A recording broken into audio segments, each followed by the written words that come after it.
This whole stuff happens because we tolerate wrong behaviour and we allow criminals to just do what they do, and we believe all this rubbish they write on paper actually means something. It's unprecedented. We've never seen anything like it. All theatre for the masses, folks, just to keep people distracted and make people think that politics actually means something and that you're actually doing something to improve the situation when you're not. But if you just put it in the headlines like that and bring it to the people, then you can make a big fuss about something so it can be swept under the carpet later and lost amongst the new headlines, which of course is what the majority of all of this political theatre and political rhetoric is for in the first place.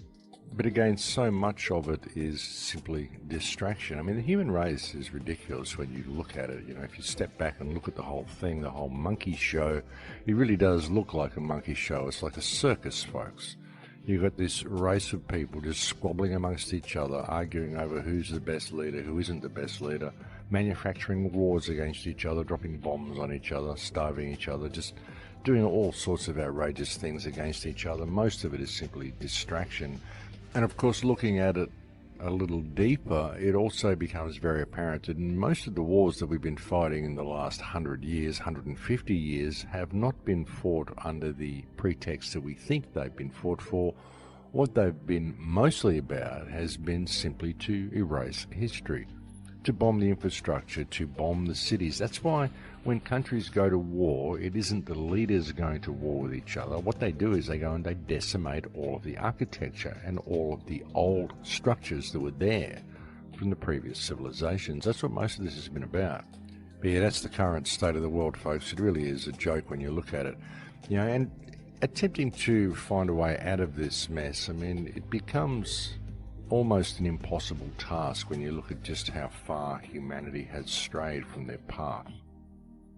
There are still a lot of good people attempting to suggest better options for humanity and suggest better ways we could do things, but as a whole, the human race has most certainly lost its way. Look at the way we used to do things. Even some of the most simple people on earth, the way we used to do things was so much more efficient and so much more beneficial than anything we seem to be doing today. With all of the things we have at our disposal, all the technology, all the stuff we have, you know, we really should be going in a positive direction. But if you look at the human race, we're just not. It's just this massive circus of infighting and squabbling and wars and political rhetoric and social rhetoric, and nothing which really helps the human experience at all. A lot of people feel like they need to do more. You know, people who are good people in their own lives and they're doing what they can to survive. They're living in a conscious way. They're not ripping people off to survive. They're doing what they can, but they feel like they need to be doing more. And it's by realizing these sort of things and realizing how short this experience really is, and all the little things we do that we think mean something very often don't. They may be important to us at the time, but if you look back at your life, you'll find that a lot of the things that you thought were really important, that you really had to get done, were not important at all. They weren't about you. They weren't about the world. They weren't about improving life on this earth. They were simply some little insignificant goal that you thought meant something at the time, but it didn't. Ultimately, it didn't. You know, and really what this is about is the journey. That's what life is about, ladies and gentlemen. It's about the journey. It's about what you do to improve the human experience along the way, your own experience and the experience of others. How much you find yourself, and in finding yourself, how much you're able to find and connect with others. That's one of the most important things, you know, because when you look at the world, you look at what we've become, you look at all of this technology, where it's leading us, as I've very often said, it's taking our life skills from us. It's taking all of the data from us. It's like this huge smart grid which is gathering the data for the human experience, correlating all the data to see what the current state of human consciousness is at the end of this cycle. And it's removing our life skills from us is one of the most important things to see in this. I mean, and there's so much good in technology. There's so much good stuff we can do with it. But it's got such a hold over us now that even by people attempting to make a difference in the world, it's very difficult to stop the smart grid from where it's going. It's going to be very, very difficult to stop this rolling out because it just has really gotten hold of people, and it's just going to follow its natural course. I don't think there's any way we really can stop it.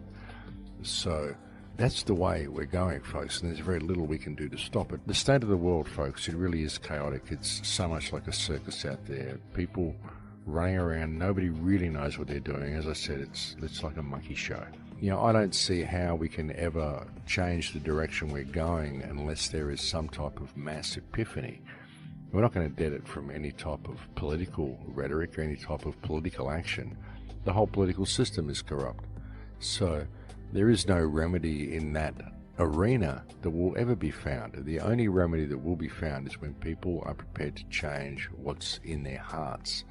And frankly, I don't see enough people doing that. I mean, it's just a sad reality to have to face, but it is a reality. And the best thing anybody can do, I would suggest, is to be the best person they can be, to establish good relations with people around them so that they have that support group to be able to get through what is coming.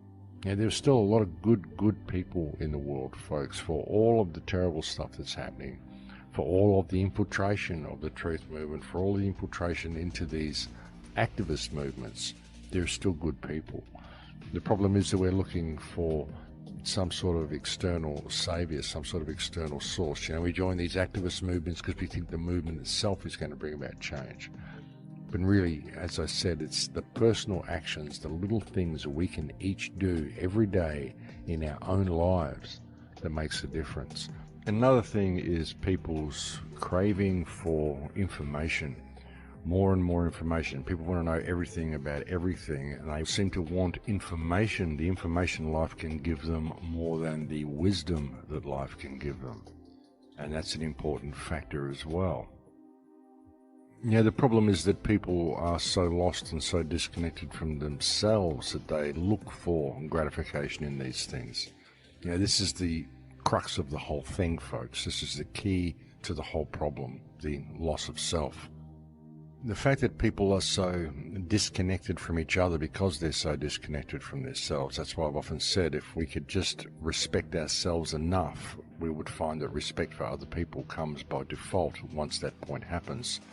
You know, once you get to that point of self-respect, once you really know yourself and really know what this human experience is, you see all the barriers that you thought existed between you and other people just simply fall away. And it gets very frustrating to see this type of a situation that we've sort of got ourselves into, whereby we're very often simply unable to communicate with each other because we don't know ourselves enough. We don't know how to express ourselves in the right way. And so many people are offended by little things. You know, they have these little scenarios in their mind of how certain social situations should work for them, and if they don't work in that way, or they don't flow the way they want them to, they get offended, they get withdrawn, they sit there and pout because they have a stake in the outcome. They have a stake in the outcome of everything they say. And we've got a situation where everybody's had everything taken from them, so everybody has this desperate need to be heard now. This desperate need to do something, to have some form of value, to get enough likes on Instagram, to get enough likes on Facebook, to have some value in the virtual world, because they don't feel like they have value in the real world. And that's the situation that we've got. People's need to have value, people's need to be heard, and everyone wanting to clamber to the top of the pile to establish themselves and have their 2 cents worth and throw it in the pot and act like it means something. Now, too many people are simply not prepared to step back a little bit and just take in the bigger picture and see what's really happening here. Unfortunately, most people are simply lost. Most people are looking for something and they're not even sure what it is they're looking for. You really do see why the world is in the state that it's in, and why people are just running around with like chickens with their heads cut off, banging into each other, all attempting to get their voices heard above the cacophony of everybody else. You see exactly why this is. Many of them don't realize that the place that they're looking for is the journey itself, and they're missing out on the journey because they're so focused on what the outcome of the journey will be. Life is what happens while you're planning other things, and it's really important to take that into account. that the important part about it is the journey. It's the moments that you're experiencing every day. This is the place that you're looking for, and very often we're missing out on that place because we think that place exists at the end of the path. We don't realize that the path we're on is the place. There is no other place. There is no place you're going to get to. There is no place of enlightenment. It's the journey itself, and it's what you do with the information that comes to you along the way. But most people have this focal point of what life should be once they've made it, in inverted commas. But what is making it? Making it really is discovering yourself, and that is what life is about, and that is the most important part of life, and that is the most important part of the journey. That is the journey. Life is a journey of self-discovery. There's nothing else to it, ladies and gentlemen. It doesn't matter about all the stuff that you collect along the way. It doesn't matter what image you think you've built for yourself. It doesn't matter whether you've built yourself up to be a pop star or this or that. What about you? What have you discovered about you, and what have you gotten from the journey? What do you have to offer other people to help them discover themselves? I mean, there's so much more to this than what we're given to believe, ladies and gentlemen. We're given all these superficial things that we're told we need to measure ourselves up to, when really the entire journey of life is a journey of self-discovery.